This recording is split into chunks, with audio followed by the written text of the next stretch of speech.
Good evening, brothers and sisters. भाइयों बहनों आप सबका स्वागत है। Yeah, so we are doing a study on Hebrews chapter 11. हम इब्रानियों का 11वें अध्याय का अध्ययन कर रहे हैं And this is a chapter fully on faith. और ये एक ऐसा अध्याय है जिसमें जो पूरी तरह विश्वास के बारे में बताता है हमें। Yeah. So last time we did it from verses 1 to 6 we touched upon. पिछले बार हमने पहला वचन से 6वां वचन तक हमने अध्ययन किया। 6 just brushed it as such. So today we'll do from 6 to, I think we'll do from 6 to 12 today. आज हम 6 से 12 तक का वचन का अध्ययन करेंगे। Yeah. So as we look at these verses, it seems very simple. And to me also, whenever I used to read this Hebrews chapter 11, go read about Abel, read about Enoch, read about Abraham, and we know their story in the Old Testament. But this time I was thinking that I wanted to know more about this because we are doing a Bible study. So I referred to hearing. I've heard sermons. I've tried to refer to commentaries. तो जैसे मैं हर बार पढ़ता था और जब हम पढ़ते हैं हमें ऐसा लगता है कि ये बहुत ही आसान बात है समझने के लिए, लेकिन जब मैंने इस बार पढ़ा तो मेरे मन में ये बात आई कि मुझे ऐसे कुछ करना चाहिए कि मैं इसे और गहराई से इसे मैं समझ पाऊँ। तो मैंने ऐसे कुछ मैसेजेस सुने और कमेंट्रीज पढ़े। So we are looking at verse 6 now. We'll read verse 6. हम Hebrews 11 verse 6. वचन को पढ़ेंगे। It says, "And without faith it is impossible to please him, for he who comes to God must believe that he is, and that he is a rewarder of those who seek him." और विश्वास बिना उसे प्रसन्न करना अनहोना है, क्योंकि परमेश्वर के पास आने वाले को विश्वास करना चाहिए कि वह है और अपने खोजने वालों को प्रतिफल देता है। So this whole chapter basically speaks about the nature of faith, what faith is, what is the nature of faith, and the people of faith whom we can imitate. और ये जो पूरा अध्याय है ये हमें जो विश्वास है वो उसकी प्रवृत्ति क्या है और जिन लोगों ने ये विश्वास किया परमेश्वर पर और कैसे हम उनके अनुयायी बन सकते हैं, ये सब बातें वो हमें समझाता है। So in verse 6 we see that faith is the confidence in the nature of God. और जो verse 6 और 6वें वचन में ये वचन हमें समझाता है कि परमेश्वर की प्रकृति या उनके चरित्र पर हमें वो भरोसा दिलाता है। It says, "For he who comes to God must believe that first that he is." That means he exists. और क्योंकि यहाँ बताया गया है क्योंकि परमेश्वर के पास आने वाले को विश्वास करना चाहिए कि वह है, तो इसका ये मतलब हुआ कि वो परमेश्वर के अस्तित्व को बताता है। So it says God is. That means he's he never came. God is such that he never came into being. He's never changing or growing or progressing or developing. He is. वो परमेश्वर है, इसका मतलब ये हुआ कि वो बनाए नहीं गए या उनकी वृद्धि नहीं होती, वो उनकी प्रगति नहीं होती है, वो बढ़ते नहीं हैं और वो हमेशा एक समान रहते हैं। वो जो है वो है। The word of God said, "I am who I am." परमेश्वर ने अपने बारे में बताया कि मैं जो हूँ मैं वो हूँ। So when we have faith and that our God is one who's supreme and he is one who's very different from anything that we can imagine. परमेश्वर जो है, हम जो भी चीज़ों को इस दुनिया में जानते हैं उन सब से एकदम अलग है। And when we respond to in our faith, in our trust to God like this, that is called faith. और जब हम अपनी प्रतिक्रिया करते हैं ऐसे एक परमेश्वर की ओर, तो उसे हम विश्वास कहते हैं। And when we see what God has created, we see the fingerprints of God all over the world, and we say, yeah, this is the creation of God. और जब भी हम परमेश्वर की सृष्टि को देखते हैं तो हमें समझ में आएगा कि उनकी जो उंगलियों की छाप जो है इन सब वस्तुओं पर है, और हम कहेंगे कि ये परमेश्वर द्वारा ही बनाया गया है। But there are people who, if you read Romans chapter 1 verse 20, even after seeing the creation of God and His nature, they are still not responding in faith, but they're in unbelief. लेकिन ऐसे भी लोग होते हैं जो परमेश्वर के कार्यों को देखते हैं, फिर भी उनकी जो प्रतिक्रिया होती है वो विश्वास की नहीं लेकिन अविश्वास की प्रतिक्रिया वो दिखाते हैं। Romans 1:20 says, "For since the creation of the world, His invisible attributes, His eternal power and divine nature have been clearly seen, being understood through what has been made, so that they are without excuse." हम Romeo का पहला अध्याय उसके 20वें वचन में पढ़ सकते हैं, जहाँ लिखा है, उसके अनदेखे गुण अर्थात उसकी सनातन सामर्थ्य और परमेश्वरत्व जगत की सृष्टि के समय से उसके कामों के द्वारा देखने में आते हैं, यहाँ तक कि वे निरंतर है। So the first one about faith is that God is or God exists. जो पहली बात जो विश्वास के बारे में हम कह सकते हैं वो यह है कि परमेश्वर है।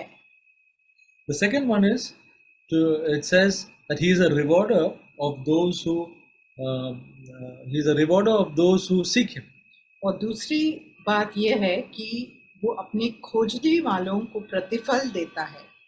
So not only that He exists, but He is a rewarder of those who seek Him.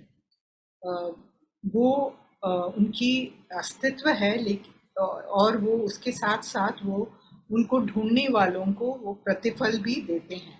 And God in His nature is overflowing and self-sufficient, and He wants to give and reward people.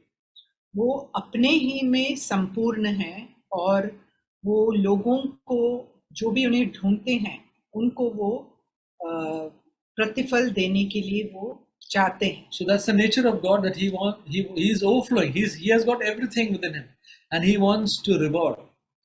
उनकी ये चरित्र है कि वो लोगों को प्रतिफल देना चाहते हैं और वो अपने ही में संपूर्ण है। So brothers and sisters, our faith is such that we believe in God, we trust in God, and we expect that because God is the one who rewards our faith.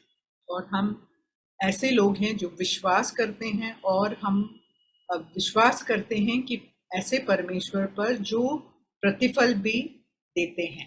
So that's the great thing about our faith. ये ही एक बहुत बड़ी खास बात है हमारे विश्वास की। Faith in the living God. और जो विश्वास हमें जो जीवित परमेश्वर पर है। So He seeks to bless us and reward us.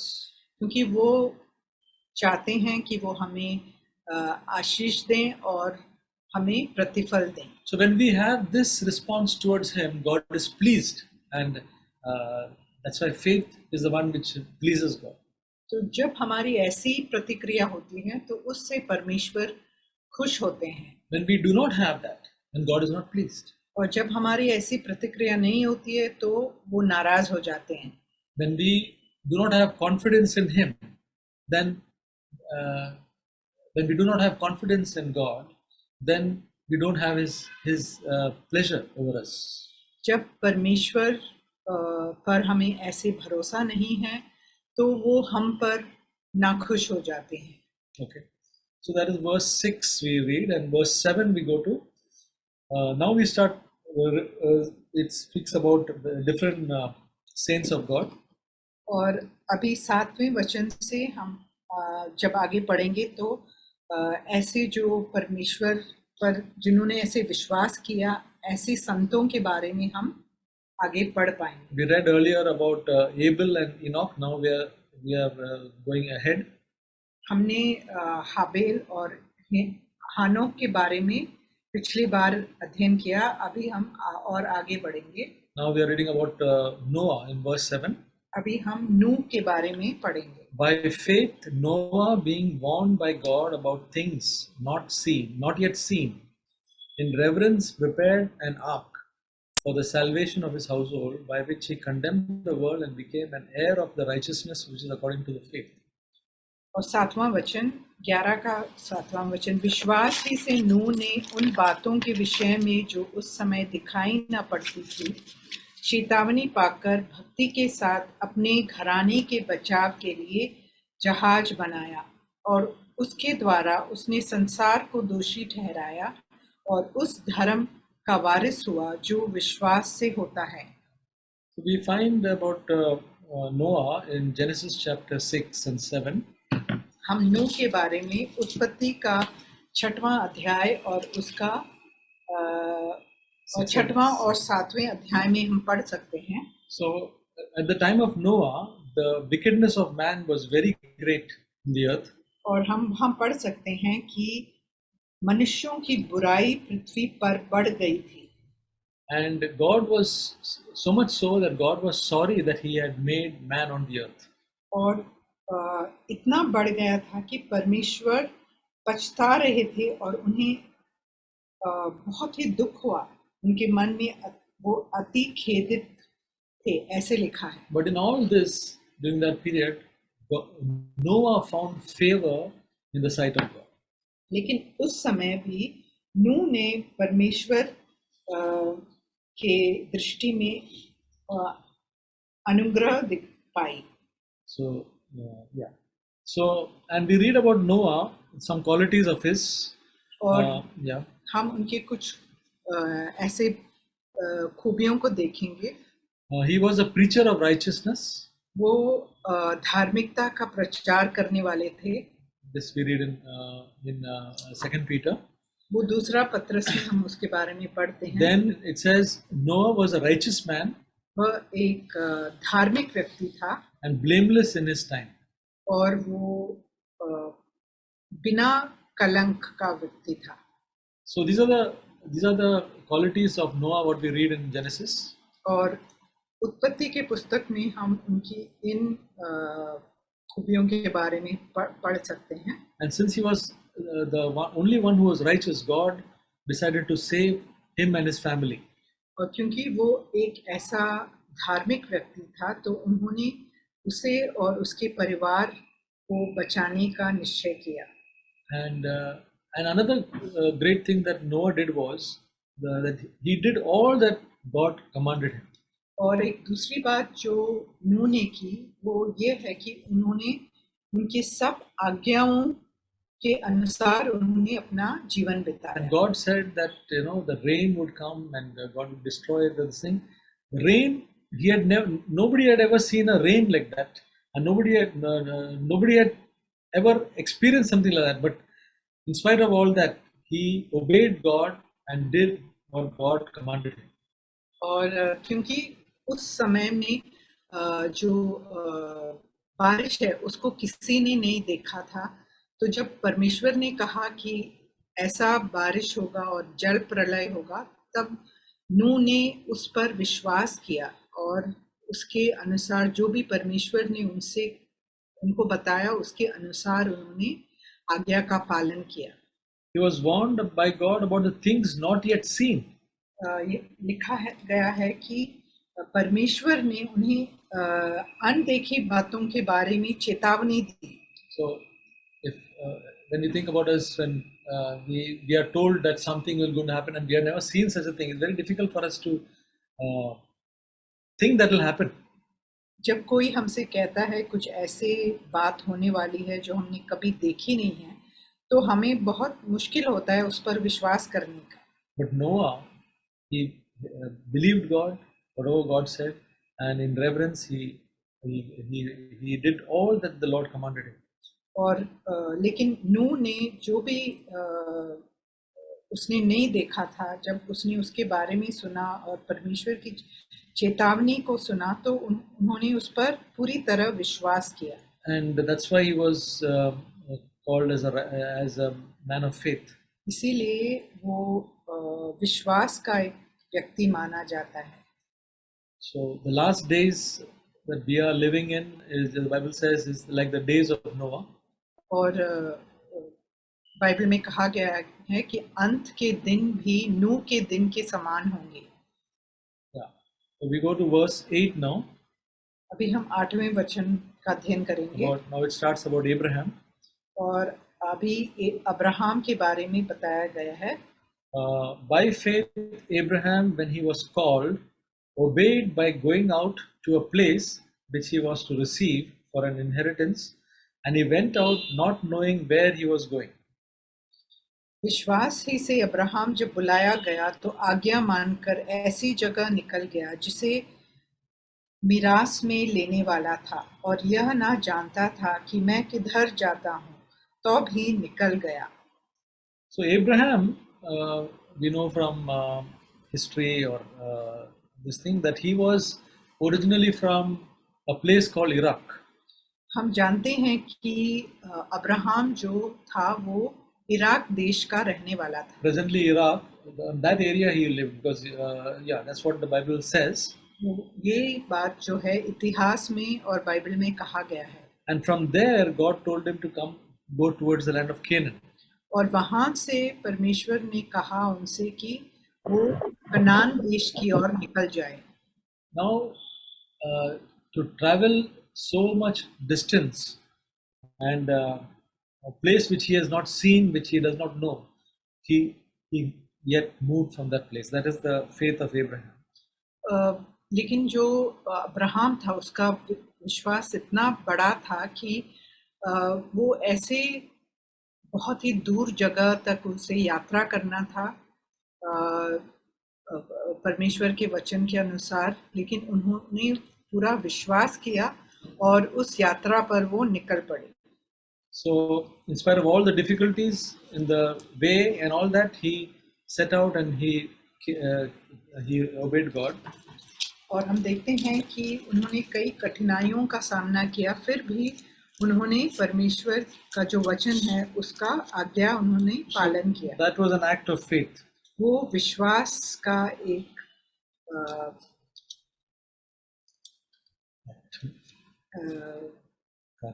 कार्य था. So verse 9 again he continues, by faith he lived as an alien in the land of promise, as in a foreign land, dwelling in tents with Isaac and Jacob, fellow heirs of the same promise. और 9वां वचन, विश्वास ही से उसने प्रतिज्ञा किए हुए देश में, पराये देश में परदेशी के समान रहकर इसहाक और याकूब समेत जो उसके साथ उसी प्रतिज्ञा के वारिस थे तंबुओं में वास किया. So now he has come to the promised land. He has come to the area which God has told him. इससे हमें समझ में आता है कि वो उस जगह में पहुंच गया है जिसके बारे में परमेश्वर ने उन्हें बताया था. God told him that this is a place which I'm going to give you and your descendants. और परमेश्वर ने उनसे कहा था कि मैं इस जगह को तुम्हें और तुम्हारे वंशज को दूंगा. God had not yet given him, but God said that he will be giving him. उन्होंने अब तक दिया नहीं था, लेकिन वो उन्होंने कहा था कि ये जगह मैं तुम्हें दूंगा. So Abraham and his family, along with Lot and all, they lived in that place, but they lived as foreigners. लेकिन जब वो उस जगह में आकर वहां रहे, अब्राहम और उसके परिवार और लूत, तो वो एक ऐसे रहे जैसे वो पराये देश में परदेशी के समान वो रहे. So they lived in tents. They lived in tents because they have to go.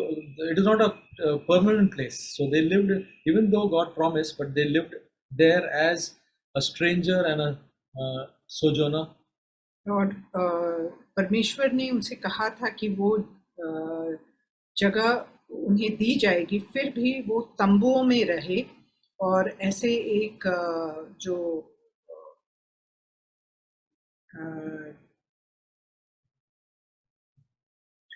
Permanent या जैसे एक अजनबी के समान वो उस जगह में रहे. And even Isaac and Jacob also was there. और उनके साथ इसहाक और याकूब भी साथ में थे। Isaac and Jacob also were given the same promises that God would give them this land of Canaan. जो उनका वंशज है, जो याकूब और इसहाक दोनों को भी यही जो वादा है वो दिया गया था। But the most interesting thing about interesting thing about it is that Abraham lived in that place, and he did not acquire. He could not buy that property. I mean, he did not buy that property, but he lived there as a foreigner. और उनकी एक खूबी ये थी कि जो उन्हें परमेश्वर ने प्रतिज्ञा किया था कि ये जगह तुम्हारा होगा, उस पर उन्होंने जो एक संपत्ति के समान उन्हें कुछ भी उधर इकट्ठा नहीं किया। वो एक अजनबी के समान या परदेशी के समान वो वहाँ रहे। He did not say to the people there, now God has promised, so it's all mine, and he was not very proud. No, he lived in dignity, but he lived as a foreigner there. वो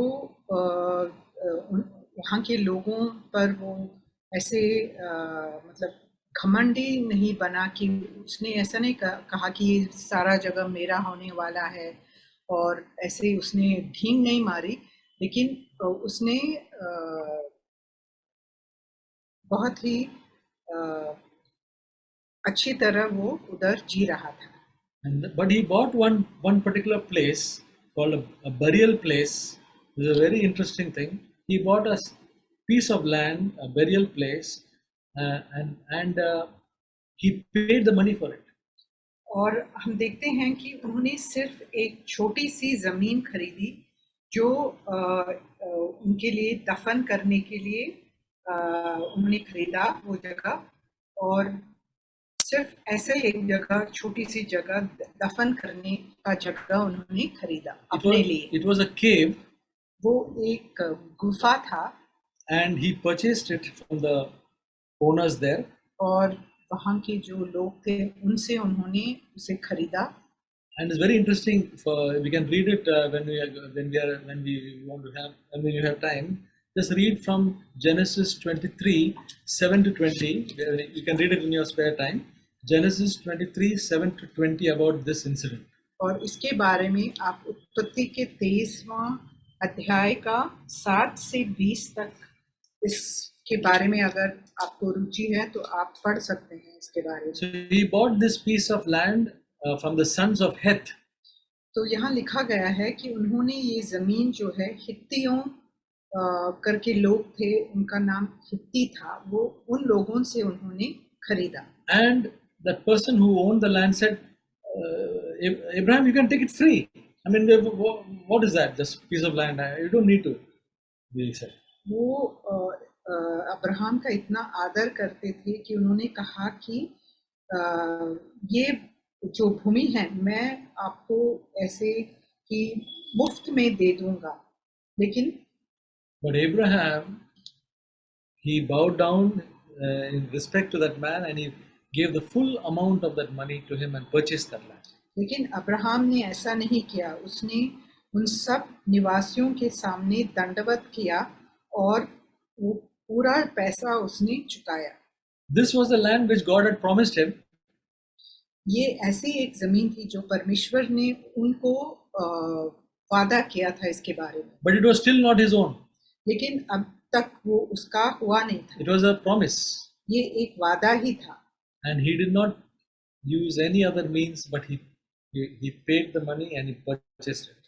और इसीलिए उसने उसका पूरा जो रकम है वो चुकाया और उसे खरीद लिया। Brothers and sisters, this piece of land is still under contention up till this day. और आज तक इस जमीन पर जो है तर्क होता रहा है कि ये भूमि किसकी है। Yeah. So that is the way. So Abraham lived as a foreigner, and yeah. So this is what we read in verse 9, that he came to the promised land, but lived as a stranger, as a foreigner, and knowing that God is going to give him this land. तो हम इस 9वें वचन से हम जान सकते हैं कि जो वादा किया हुआ जमीन था उस पर भी अब्राहम एक परदेसी के समान वो उधर रहा। Verse 10 says, "For he was looking for the city which has foundations, whose architect and builder is God."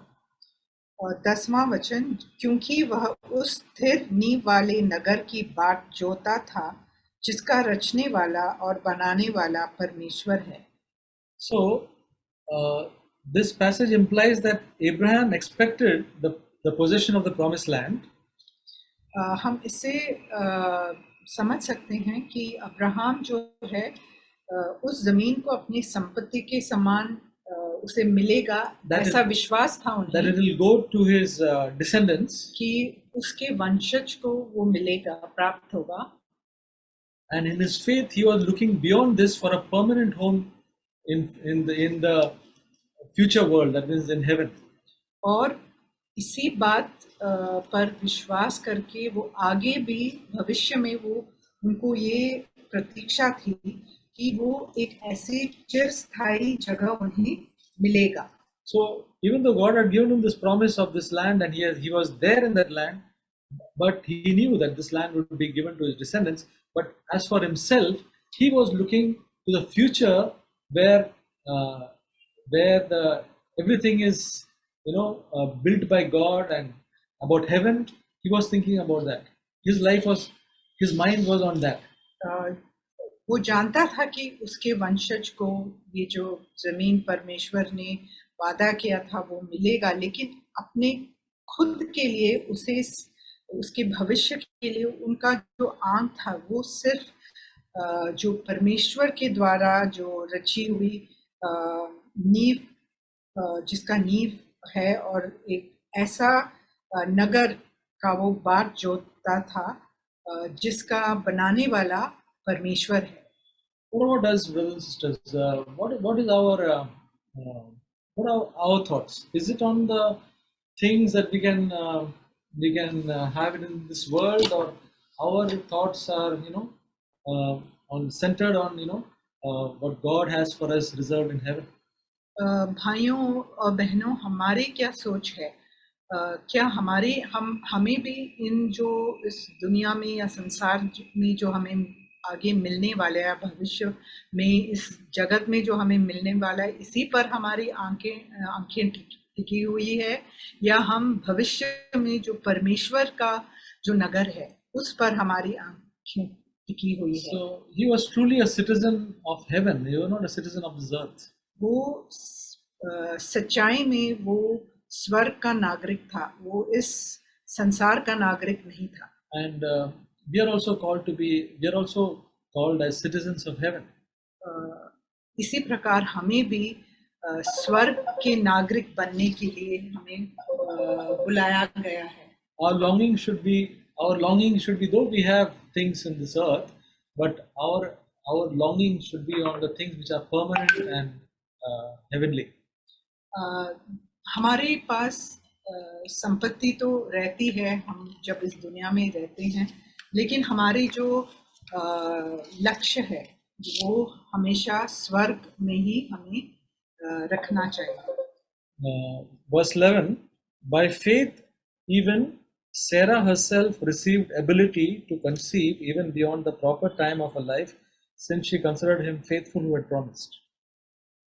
और 11वां वचन, विश्वास से सारा ने आप बूढ़ी होने पर भी गर्भ धारण करने की सामर्थ्य पाई, क्योंकि उसने प्रतिज्ञा करने वाले को सच्चा जाना था।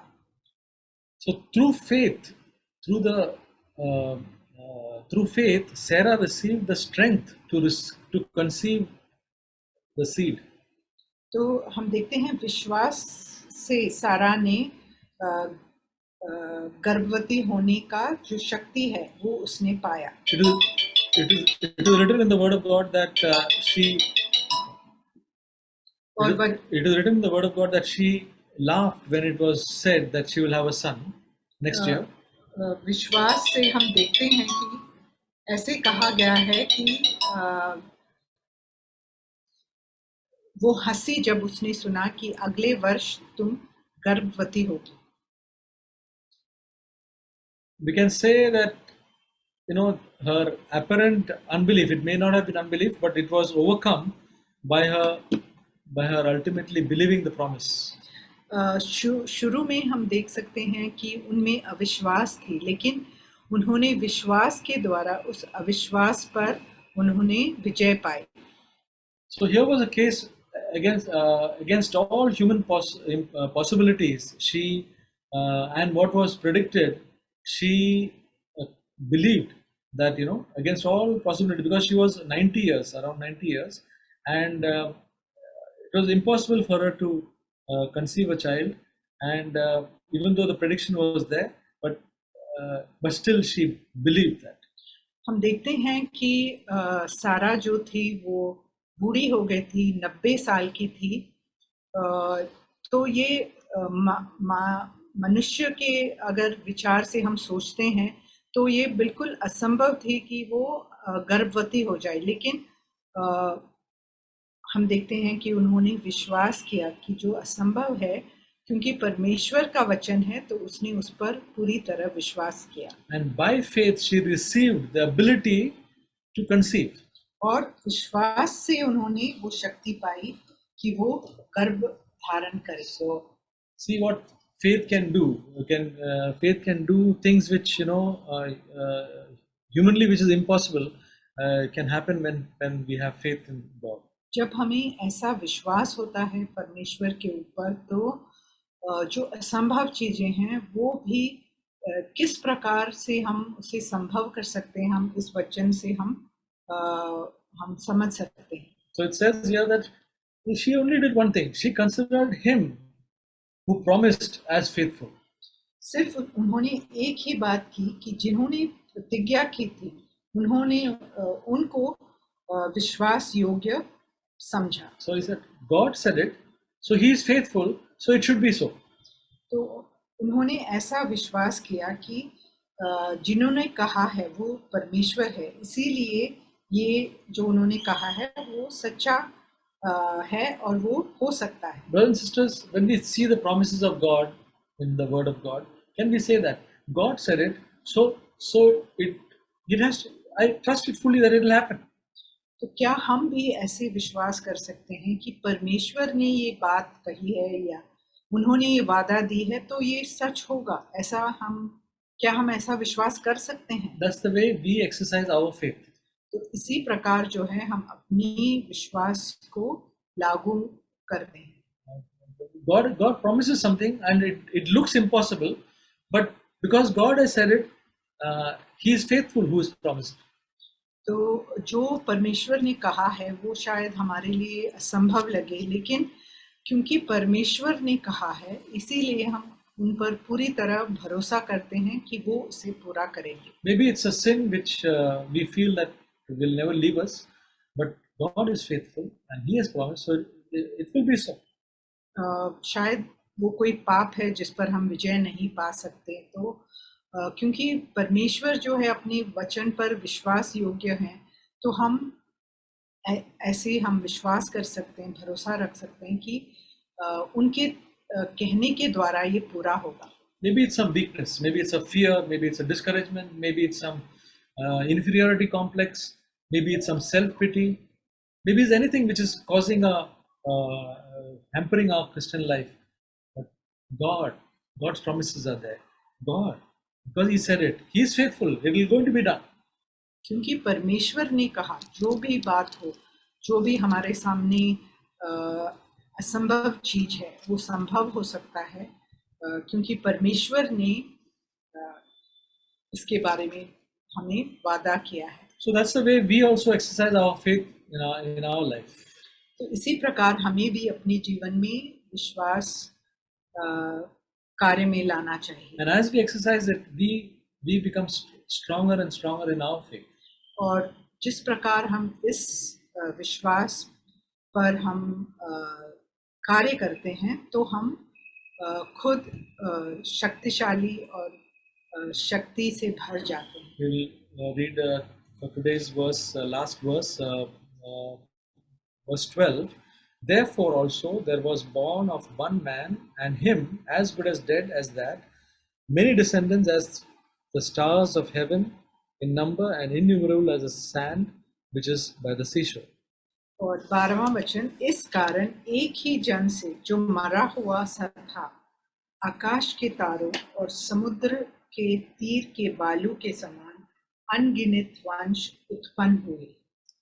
So from a single individual, that is Abraham, the whole Jewish people came forth. तो हम देखते हैं कि एक व्यक्ति से जो है एक पूरा जो यहूदी वंश है वो उत्पन्न हुआ. And because of his faith, he was the reward for his faith was he became the father and founder of a nation. और वो एक उनके विश्वास के कारण वो उन्होंने ऐसे एक राष्ट्र का जो बनाने वाला बन गया. And from whom did it come? From a person who was almost, we can call, dead in terms of producing a son.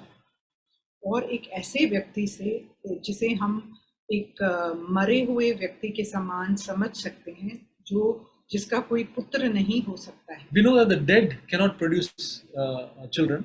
हम जानते हैं कि जो मरा हुआ व्यक्ति है उसके जो है बच्चे नहीं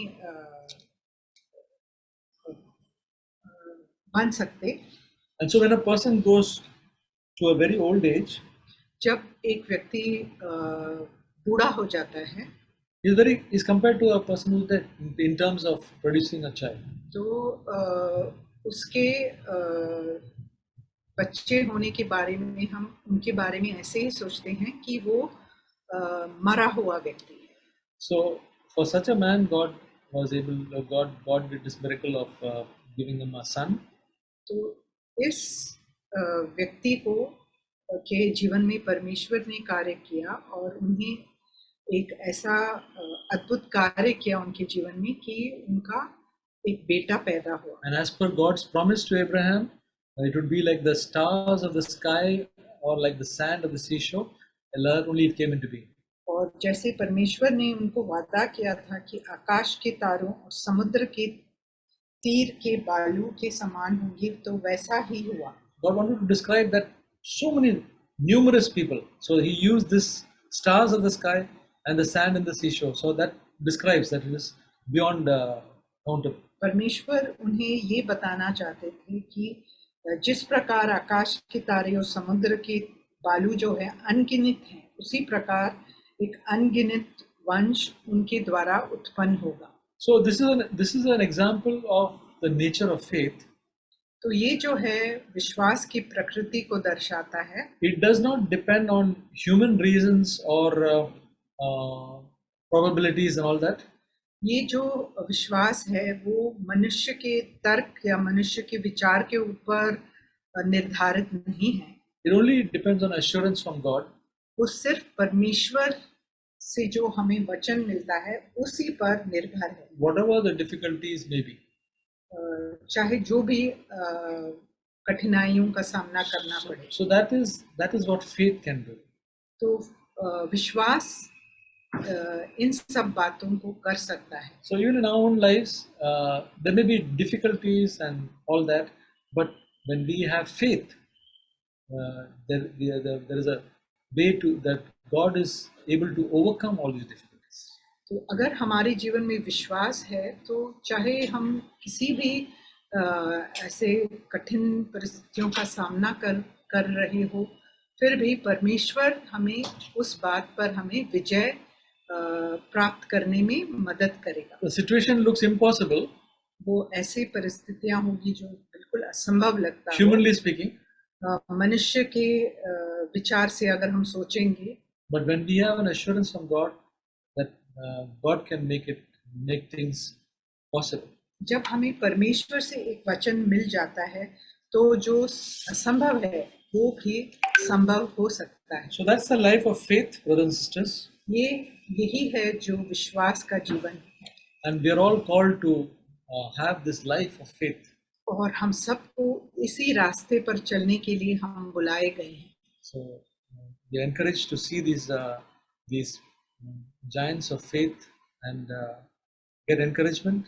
और ऐसे जो विश्वास के महापुरुष हैं, इनको देखकर हमें भी हमारे जीवन में उत्तेजन मिलना चाहिए। So may God help me and all of us to be encouraged in this life of faith, और हम इस विश्वास के जीवन में हम उत्तेजना पाएं और आगे बढ़ें। which is a confidence in God.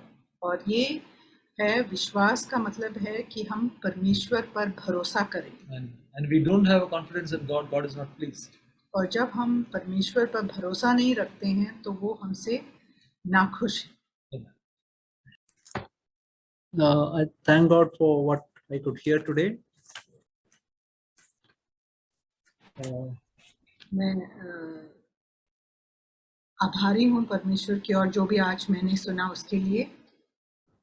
We see in these cases what is humanly speaking impossible, by faith God can make it possible. हम देखते हैं कि जो मानविक रीति से अगर हम देखेंगे जो असंभव था, उस बात को विश्वास से वो संभव हो गया। Just want to share, last week I was going through some quotes by Saint Augustine. पिछले हफ्ते में कुछ ऐसे जो कहावत है जो सेंट जो अगस्तीन है उन्होंने कहा था। I just want to share two of them, मैं उनमें से सिर्फ 2 कहावत मैं बांटना चाहता हूँ, which encourage me. जिसने मुझे प्रोत्साहित किया। One is, he says, the greatest romance is to fall in love with God.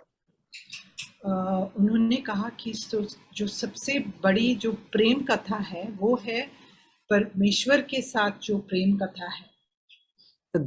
And then he said, the greatest adventure, to seek God is the greatest adventure. और परमेश्वर को खोजना वही सबसे बड़ा adventure. And to find him is the greatest achievement. और उन्हें पाना वो सबसे बड़ी उपलब्धि है। Regarding faith, he said, और विश्वास के बारे में उन्होंने कहा, faith will falter if the authority of the Holy Scripture is shaken.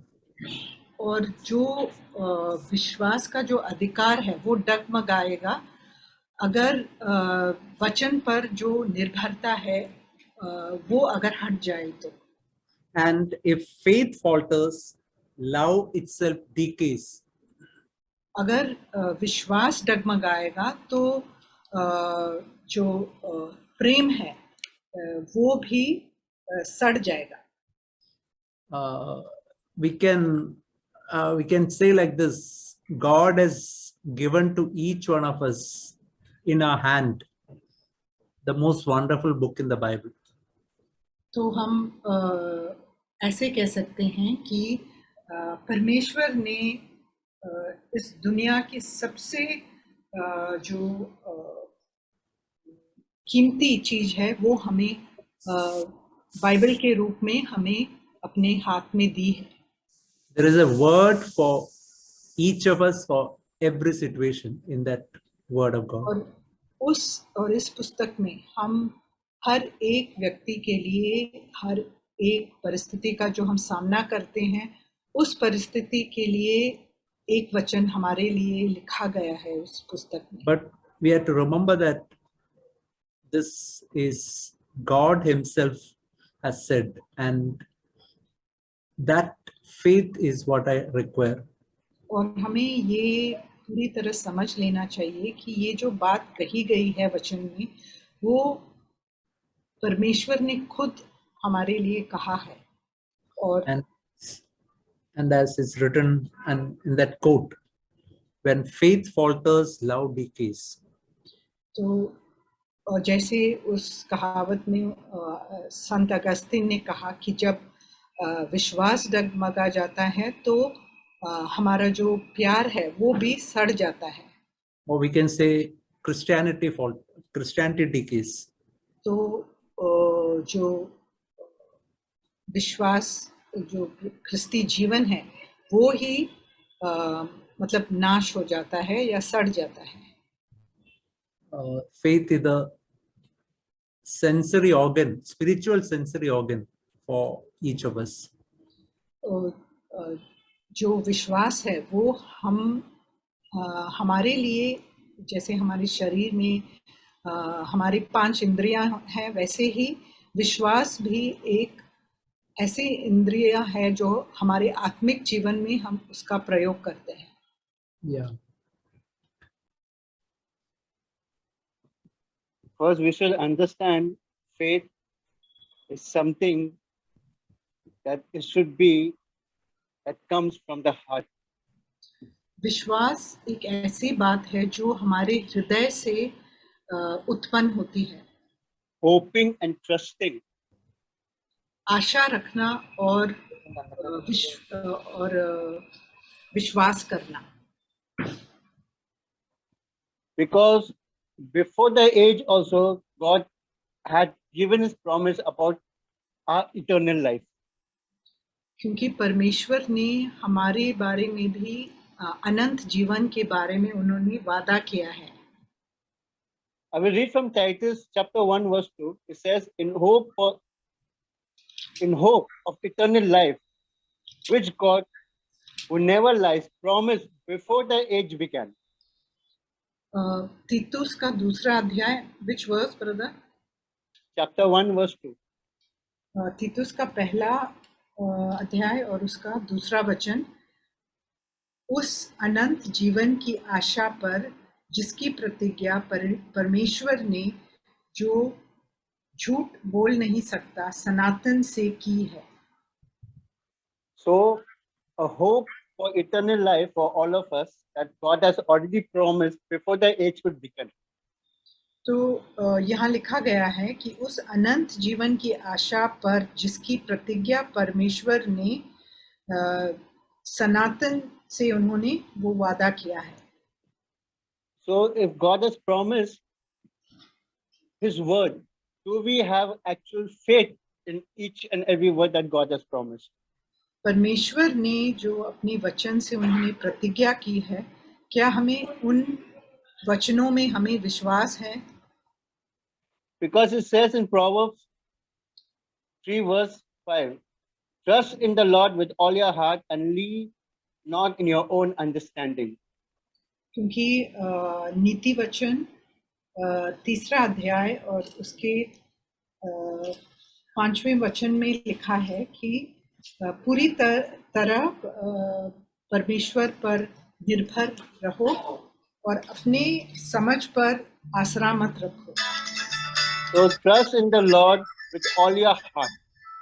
और पूरी रीति से परमेश्वर पर विश्वास करो। So our heart should be a complete trust that we should have for God. और हमारा जो हृदय से हमें पूरी विश्वास होनी चाहिए परमेश्वर पर। And our trust should not be in any other thing or any man or woman or any other, whatever you can call it, but our trust should be completely on God itself. और हमारा जो है पूरा विश्वास किसी व्यक्ति, किसी औरत या किसी आदमी पर नहीं होना चाहिए, और हमारा पूरा विश्वास जो है परमेश्वर पर ही होना चाहिए। Because it says in Proverbs 29 verse 25, the fear of man lays snares, but whoever trusts in the Lord is safe. क्योंकि नीति वचन का 29वां अध्याय, and which verse brother? 29 verse 25, sister. Proverbs 29 verse 25. नीति वचन 29 का 25वां वचन, जहाँ कहा गया कि मनुष्य का भय खाना फंदा हो जाता है, परंतु जो यहोवा पर भरोसा रखता है उसका स्थान ऊंचा किया जाएगा। Now, how much do we actually trust God? This is a question. ये एक प्रश्न है कि हम कितना हम परमेश्वर पर भरोसा रखते हैं। Do we believe that our Lord is alive? हम विश्वास करते हैं क्या परमेश्वर जीवित हैं? That we serve a living God? कि हम एक जिंदा परमेश्वर की सेवा करते हैं। Is that anything impossible for him that he cannot do? क्या कुछ ऐसी बात है जो असंभव है परमेश्वर के लिए? So the thing that God has promised to us, if we have a complete trust, hoping for eternal life that God has given even before the age, so we must have a complete trust and hope in His word, and that is faith. और क्या हमारे दिल में या हृदय में परमेश्वर के प्रति जो उन्होंने सनातन से जो हमें आशा दी है एक अनंत जीवन की, उस बात पर क्या हमें पूरी विश्वास है? Because it says in Mark 9:23, and Jesus said to them, if you can, all things are possible for the one who believes. क्योंकि यीशु मसीह ने मरकुस का 9वां अध्याय और 23वें वचन में कहा, यदि तू कर सकता है, यह क्या बात है, विश्वास करने वाले के लिए सब कुछ हो सकता है। Everything is possible for the one who believes in Christ, who trusts in Christ, who has a complete hope for eternal life. And if we compare all this together and put it together, it should be a faith only in Jesus. Amen. और अगर जैसे यहाँ कहा गया है, हम विश्वास करेंगे पूरी तरह से जो भी जो अनंत जीवन का जो आशा परमेश्वर ने हमें दिया है, अनंत जीवन का, अगर हम पूरी तरह यीशु मसीह पर ही उसके लिए हम पूरी तरह भरोसा रखेंगे तो वो पूरा होगा। यही विश्वास है।